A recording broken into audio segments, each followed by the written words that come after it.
Senator, I'm Darren Bushman from Paiute County up in Marysville, so thank you for coming to our neighborhood. I have a question for you, and it refers to a little bit of what you were talking about earlier. 2/3 of the state of Utah being owned by the federal government. What is your opinion on House Bill 148, Senator Ivory's House bill that requests the government to extinguish title to all lands in the state of Utah other than state parks and that sort of thing? I like it. I think it starts a discussion that's long overdue, and a discussion that, if followed through to its logical conclusion, or even anything close to its logical conclusion, would benefit all of Utahns, all 3 million of us. You know, when Utah became a state, actually 2 years before it became a state, Congress passed the Statehood Enabling Act for Utah in 1894, 2 years prior to our statehood. Section 9 of the Statehood Enabling Act contained language that, at least implicitly, if not explicitly, promised that they would liquidate those lands at some point after statehood. 5% of the public lands within the state's boundaries, comma, which shall be sold subsequent to statehood, comma, shall be placed in a trust fund for the benefit of Utah's public school system, or words to that effect. Well, 116 years went by and they never sold it. There are reasons for that. I don't know all the reasons why they didn't do it, but it didn't happen. But that doesn't mean that it shouldn't happen, or that the process shouldn't at least start to happen, at least with respect to some of the land today. The fact that the federal government owns all that land is causing real people a lot of problems, really good people a lot of problems, and it shouldn't be that way. I mean, look, if any one of us owned that much land, it would be troubling. I mean, you know, if my friend Boyd, who spoke to you a few minutes ago, if he owned, say, 5% of the land in the state of Utah, people would get nervous. It would give him a lot of economic power over our state's economy. It'd get more nervous if he owned 10 or 15 or 20%. Even though Boyd's a good guy, he really is. It'd get more nervous still if he owned half the land in the state of Utah.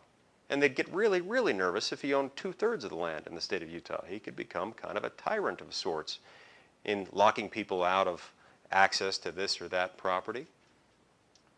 They'd get even more nervous if all of a sudden Boyd said, not only am I going to own 2/3 of the land in the state of Utah, but I hereby declare myself exempt from all forms of taxation on that land.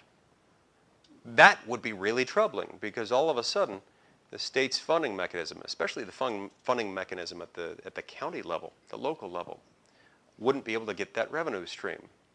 And this would result in decreased economic development, especially if Boyd thereafter said, I'm also going to be really, really restrictive. If anyone wants to drill for oil or natural gas on my land, or mine it for minerals that would be valuable, for coal or something else, I will decide where people are going to do this, and a lot of the time I'm just not going to grant any permits.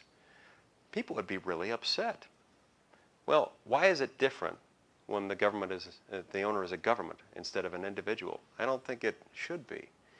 And you know, I'll tell you another thing.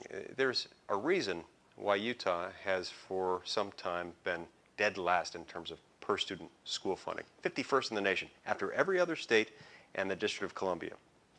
Some of the elites back east are fond of saying snarky things like, well, it's because you have too many kids.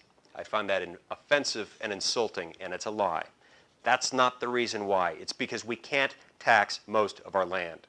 It's wrong, and we need to solve the problem. So HB 148 starts a very necessary discussion at a state level, and I've been talking to Ken Ivory about these ideas for a couple years, since before either of us were elected.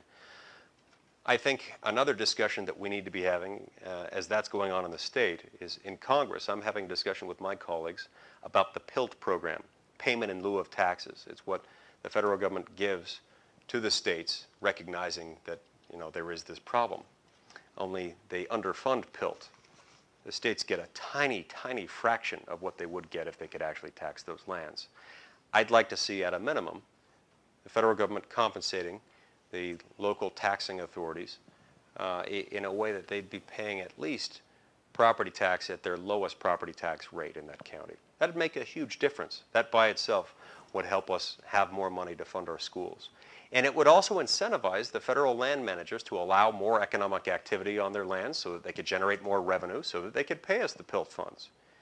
In addition, it would incentivize federal land managers to look for parcels of land that they might not need, that might be appropriate for development, that perhaps they should sell. So we can get there. It's going to take some time, but we cannot be content with letting someone else rule our land.